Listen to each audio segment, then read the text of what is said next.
भारत और अमेरिका के बीच हाल ही में हुई ट्रेड डील को कश्मीर के लिए एक बहुत बड़ी राहत और नई शुरुआत के तौर पर देखा जा रहा है। खास तौर पर कश्मीरी हस्त निर्मित कालीन यानी कि कश्मीर में हाथ से बनी हुई कालीन और हस्तशिल्प उद्योग जो पिछले कुछ समय से गंभीर आर्थिक दबाव में थे, यानी कि हैंडलूम एंड हैंडीक्राफ्ट सेक्टर, अब इस समझौते से दोबारा रफ्तार पकड़ने की उम्मीद कर रहे हैं। अमेरिका द्वारा भारतीय उत्पादों पर लगाए गए भारी भरकम टैरिफ की वजह से जो व्यापार लगभग ठप हो गया था, अब वो धीरे धीरे पटरी पर लौट सकता है। कश्मीर का हस्तशिल्प उद्योग केवल व्यापार या निर्यात तक सीमित नहीं है, बल्कि ये इस क्षेत्र की सांस्कृतिक पहचान और सदियों पुरानी परंपरा और विरासत का हिस्सा है। हाथ से बुने गए कश्मीरी कालीन, पश्मीना, कानी शॉल, पेपरमाशी के सजावटी उत्पाद और लकड़ी की नक्काशी पुरानी दुनिया में अपनी बारीक कारीगरी और गुणवत्ता के लिए जाने जाते हैं। इन उत्पादों को तैयार करने में महीनों की मेहनत लगती है और अक्सर एक ही उत्पाद पर कई कारीगरों का श्रम यानी कि उनकी मेहनत जुड़ी होती है। ऐसे में जब अंतर्राष्ट्रीय बाजार में रुकावट आती है तो उसका सीधा असर इन कारीगरों की आजीविका पर पड़ता है। भारत और अमेरिका के बीच व्यापार में आई रुकावट की सबसे बड़ी वजह अमेरिका द्वारा भारतीय सामानों पर लगाया गया लगभग 50% का ऊंचा टैरिफ था। इस टैरिफ के कारण भारतीय हस्त निर्मित कालीन और अन्य हस्तशिल्प यानी कि हैंडलूम प्रोडक्ट्स अमेरिकी बाजार में बेहद महंगे हो गए थे। नतीजतन अमेरिका जाने वाली कई शिपमेंट बीच रास्ते में अटक गई, नए ऑर्डर्स मिलना बंद हो गए और निर्यातकों यानी एक्सपोर्टर्स को भारी नुकसान झेलना पड़ा। इसका असर नीचे तक गया और हजारों कारीगरों की आमदनी घट गई।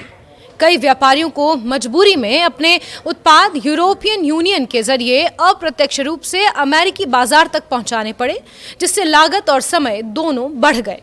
और इसी पृष्ठभूमि में भारत और अमेरिका के बीच हुई नई ट्रेड डील को बेहद अहम माना जा रहा है और उससे ठीक पहले अमेरिका का टैरिफ 50 से सीधे 18% करना इस सेक्टर के लिए एक बहुत बड़ा बूस्ट माना जा रहा है।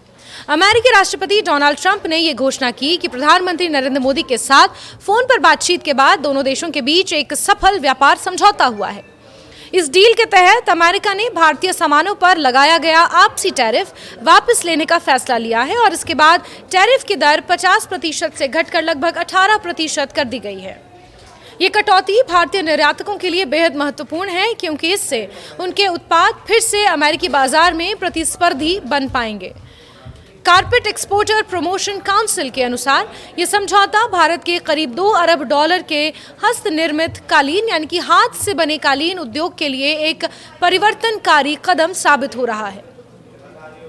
काउंसिल के चेयरमैन कैप्टन मुकेश गोम्बर का कहना है कि टैरिफ में कमी से न सिर्फ निर्यातकों और विदेशी खरीदारों का भरोसा वापस आएगा, बल्कि देश भर में इस शिल्प से जुड़े करीब 25 लाख कारीगरों को सीधा फायदा होगा।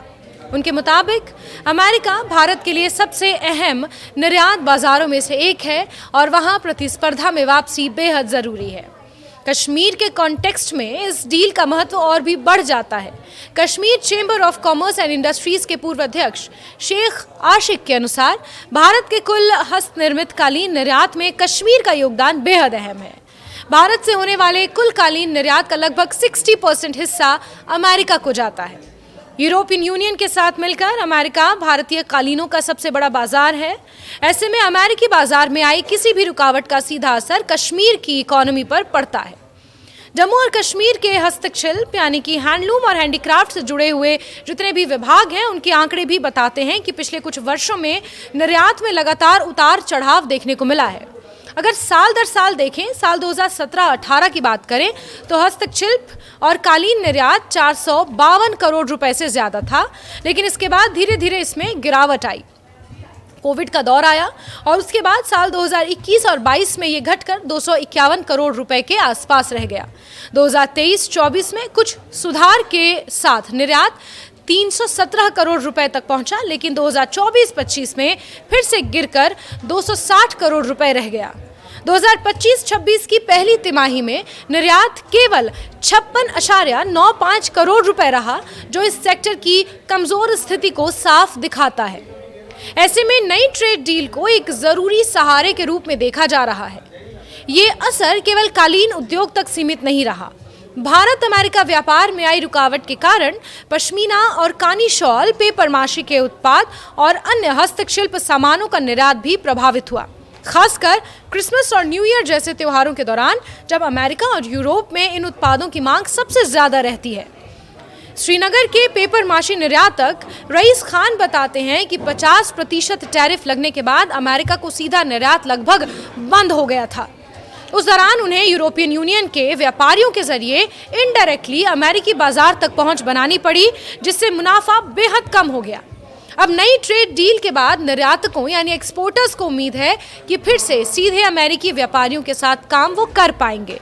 इससे न केवल लागत कम होगी बल्कि ऑर्डर भी बढ़ने की संभावना है। कश्मीर कारीगर पुनर्वास मंच के प्रतिनिधि परवेज अहमद का भी ये मानना है कि टैरिफ बढ़ने के बाद जो ऑर्डर रुक गए थे अब वो दोबारा शुरू हो सकेंगे। इससे कारीगरों की आमदनी बढ़ेगी और उन्हें अपनी मेहनत का सही दाम मिलने की उम्मीद जगेगी। हालांकि अभी समझौते की सही तकनीकी शर्तें सार्वजनिक नहीं की गई हैं।